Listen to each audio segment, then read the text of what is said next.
Sydney test से पहले भारतीय टीम में फूट पड़ने की खबर आ रही है। इसमें कितनी सच्चाई है मैं नहीं कह सकता।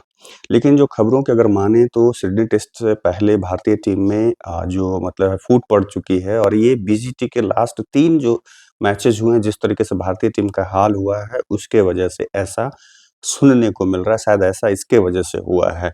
और इसमें सीनियर खिलाड़ी जूनियर खिलाड़ियों को दोष देने में लगे हुए हैं और जूनियर खिलाड़ी बेचारे नए हैं तो शायद संभवतः कुछ नहीं कर रहा। ख़ास कर के इसमें सभी खिलाड़ियों के निशाने पे भारतीय क कप्तान रोहित शर्मा हैं। क्योंकि रोहित शर्मा का फ़ॉर्म पिछले न्यूज़ीलैंड टेस्ट सीरीज़ से उनके फ़ॉर्म और कप्तानी दोनों सवाल ये निशान उठ रहे हैं, दोनों सवाल के घेरे में हैं।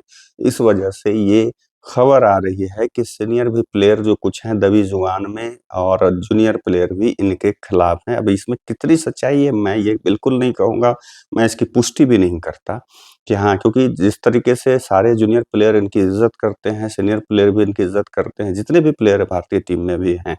आर्या जो अभी नहीं भी खेल रहे, इनको बहुत इज़्ज़त करते हैं रोहित शर्मा की। पूर्व खिलाड़ी भी इनको इनके सम्मान के नज़र से देखते हैं क्योंकि ये मस्तमौला आदमी इनका जो नेचर है लोगों को लेकर के चलने क्योंकि सभी लोग बोलते हैं कि रोहित शर्मा से जब पूछा जाता है कि आपके मतलब फ़ेवरेट प्लेयर या रोहित शर्मा से आप किससे क्या सीखना चाहते हैं? तो रोहित शर्मा के बारे में यही बोलते हैं कि कैसे आपस में एक-दूसरे को जोड़ के रखें और कैसे लेके तो मैं इसीलिए बोल रहा हूँ कि मैं इस खबर की पुष्टि बिल्कुल नहीं कर रहा हूँ। लेकिन जो सुनने को मिल रहा है मैं यही बार-बार बोल रहा हूँ, कि ये सुनने को मिल रहा है कि भारतीय टीम में फूट पड़ी है और उसमें ये जब से हार मिली 184 रन मेलबर्न में तब से ये स्थिति बनी है और उसमें लोअर ऑर्डर बैट्समैन को जो है ये आप अगर देख सकते हैं सुनील गावस्कर ने भी इस पर तीखी टिप्पणी करी है कि शायद प्रेस कॉन्फ्रेंस में लोअर ऑर्डर को ज़िम्मेदार ठहराया गया। लोअर ऑर्डर भई आप जब इसमें सुनील गावस्कर ने कहा भी है कि जब आप टॉप ऑर्डर में जब बल्लेबाजी ने भारत तो वहीं पे हार गया था जब 31 रनों पे 3 विकेट हो चुके थे। तो इसमें लोअर ऑर्डर क्या करेगा? लोअर ऑर्डर तो अपनी ज़िम्मेदारी निभा रहा है। पहली पारी में आप तब इस टेस्ट में मेलबर्न टेस्ट में फाइट तभी कर पाए जब पहली पारी में लोअर ऑर्डर के बैट्समैन नीतीश रेड्डी और वाशिंगटन सुंदर ने आपके अच्छी पारी खेली और जो है फाइट करी तभी आप इस टेस्ट में बने रहे। लेकिन जो ऊपरी क्रम है उनका परफ़ॉर्मेंस सही नहीं रहा जिसके वजह से भारतीय टीम ये पूरा सीरीज़ में या इसके पहले न्यूज़ीलैंड के सीरीज़ में हार का सामना करना पड़ा है। इसी वजह से सुनने को मिल रहा है कि ड्रेसिंग रूम में हार के बाद मेलबर्न में मिली हार के बाद एक-दूसरे पर छींटा-कसी, टॉन्ट कसे जा रहे हैं, छींटा-कसी कर रहे हैं। लेकिन इसमें बहुत ही मतलब हैरान कर देने वाला अगर इसमें तनिक भी सच्चाई है, मैं फिर कह रहा हूँ कि मैं इसकी पुष्टि बिल्कुल नहीं करता और मैं इसको मानने को भी तैयार नहीं हूँ, लेकिन जो मैंने खबरों में पढ़ा उसके हिसाब से ये आप लोगों से साझा कर रहा हूँ, कि ऐसा सुनने को मिल रहा है कि ड्रेसिंग रूम में तनाव का माहौल बन गया मेलबर्न टेस्ट हारने के बाद, क्योंकि सब एक-दूसरे पर थोप रहे थे और जिस तरीके से आकर कर के प्रेस कॉन्फ्रेंस में रोहित शर्मा ने लोअर ऑर्डर को ज़िम्मेदारी यहाँ तक कि उन्होंने खुद को भी बताया, लेकिन सभी को पूरे टीम क्योंकि उनका एक तरह से कहें तो कहना सही है कि पूरे टीम कोई मैच अगर जीतता है तो पूरे टीम का परफॉर्मेंस किसी एक प्लेयर पे आप नहीं कह सकते कि हाँ, वो उसने खराब किया इसलिए हम हार गए या उसने अच्छा किया इसलिए जीत गए, नहीं, पूरे टीम का परफॉर्मेंस। वो हर तरीके से चाहे बैटिंग हो, बॉलिंग हो, फील्डिंग हो या अपने मतलब सुझाव से भी, उससे भी लोग मदद कर सकते हैं। तो इसलिए ये नहीं कह सकते हैं और उसमें जितने भी पूर्व खिलाड़ी के भी नज़र मतलब निशाने पे रोहित शर्मा ही हैं ज़्यादा। विराट कोहली उतने नहीं हैं क्योंकि पता नहीं अभी रवि शास्त्री पूर्व कोच की बात अगर सुने, तो उनका कहना है कि ये आखिरी मैच सीरीज़ होने वाला है रोहित शर्मा का सिडनी टेस्ट आखिरी टेस्ट होगा और उसके बाद खबर ऑलरेडी मैं इसके ऊपर वीडियो बना चुका हूँ, आप जाकर के देख सकते हैं। तो रवि शास्त्री ने कहा है कि रोहित शर्मा का ये आखिरी होगा लेकिन विराट कोहली अभी 2 साल और खेलेंगे। पता नहीं वो किस हिसाब से कह रहे हैं जब विराट कोहली का तो और फ़ॉर्म ख़राब है अगर 2024 की बात करें तो उनका जो एवरेज है रोहित शर्मा से बहुत नीचे है और सिर्फ़ 1 शतक लगाया है। रोहित शर्मा ने 2 शतक लगाए हैं।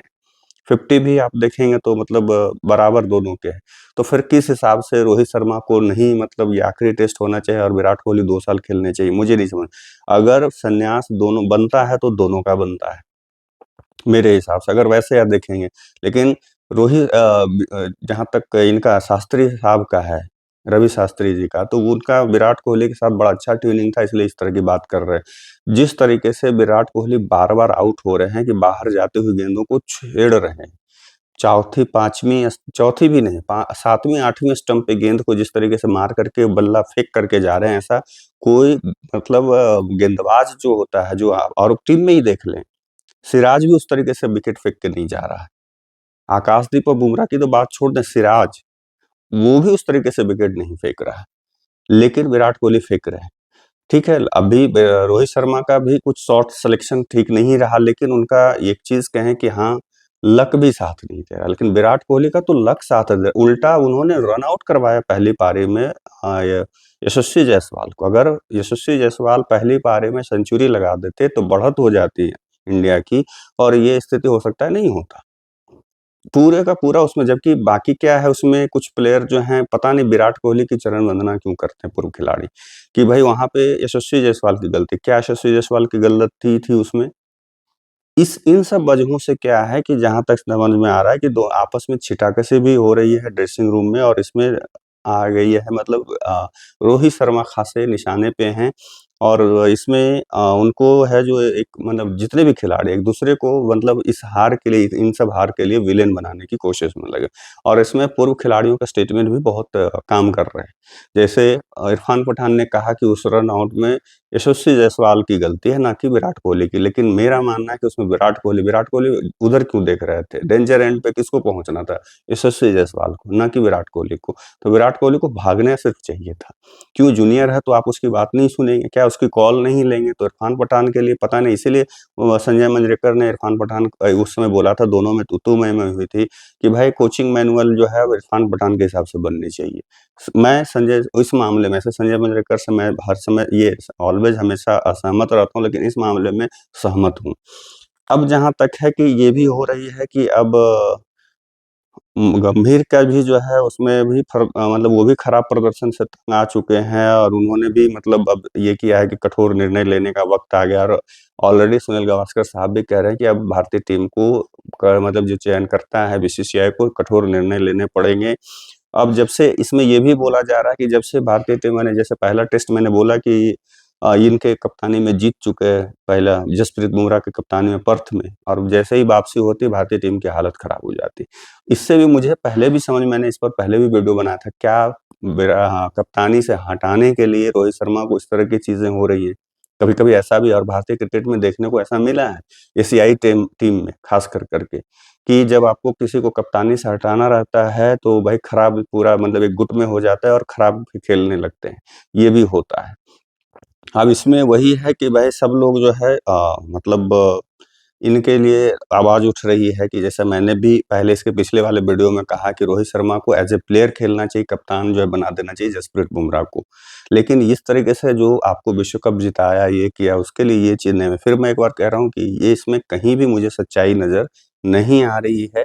लेकिन मुझे जो लगता था कि हाँ, थोड़ा बहुत अगर देखें तो जो एटीट्यूड दिखाया जब से रोहित शर्मा ने कप्तानी मतलब आकर के सँभाली उस हिसाब से, तब से मुझे ये कुछ कहीं सही नहीं लग रहा था। मुझे भी इस बात का शक था कि कप्तानी से हटाने के लिए, और रोहित शर्मा कन्फ्यूज़ हैं, क्लूलेस दिखते हैं फ़ील्ड पे, वो रोहित शर्मा नहीं दिखते हैं जो पहले दिखते थे।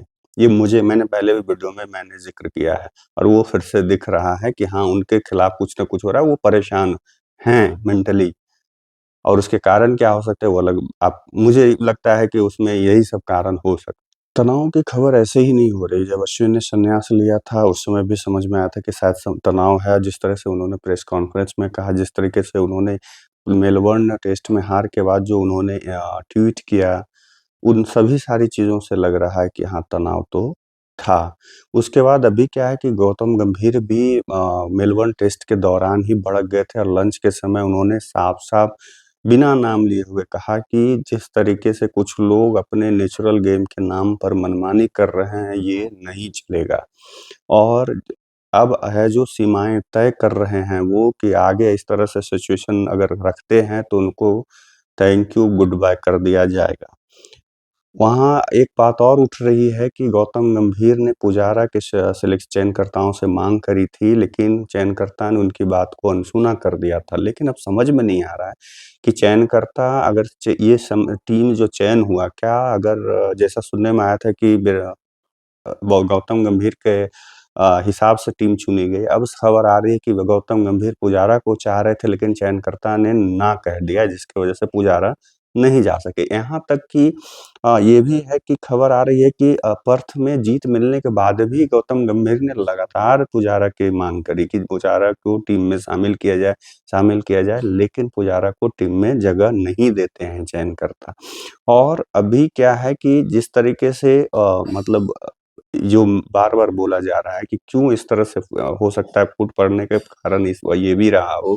अश्विन का जैसे उन्होंने पर्दे डाले हैं, लेकिन उनके पिताजी जो हैं उनके फादर जो हैं उन्होंने कहा है कि रेगुलर रूप से जो है ड्रेसिंग रूम में और वहाँ पे उनको अपमानित किया जा रहा था, इसके वजह से अश्विन ने संन्यास ले लिया। हार जब ये जो ड्रेसिंग रूम में जो ये हुआ, मतलब गौतम गंभीर ने उस समय कहा कि अब बहुत हो गया, अब ये सब नहीं चलेगा, मनमानी नहीं चलेगा, मनमानी तरीके से जैसे हर सभी लोगों को बताया गया, जैसा कहना है, मानना है, खबरों की माने तो गंभीर ने कहा था कि भई फील्डिंग के हिसाब से, पिच के हिसाब से, सिचुएशन के हिसाब से खेलेंगे, लेकिन किसी ने उनकी बात नहीं सुनी और इस वजह से लगता है कि गौतम गंभीर भी अलग-थलग पड़ गए हैं। अब समझ में नहीं आ रहा है कि 2-2 आपके असिस्टेंट कोच हैं, एक डिस्काटे हैं और अभिषेक नायर हैं। मुख्य कोच, हेड कोच जो है गौतम गंभीर हैं, बॉलिंग कोच जो हैं आपके मॉर्कल हैं और टी दिलीप जो हैं फील्डिंग कोच हैं। तो 2 जो और एक्स्ट्रा असिस्टेंट कोच हैं, उनकी भूमिका क्या है? गंभीर की भूमिका क्या है? ये भी समझ में नहीं आ रहा है, ये भी समझने वाली बात है। तो गंभीर भी भड़के हुए हैं, कोचिंग स्टाफ अलग है, टीम में दरार है, ये ऐसा खबर में निकल कर के आ रहा है। अब सच्चाई कितनी है, ये तो बाद में पता चलेगा।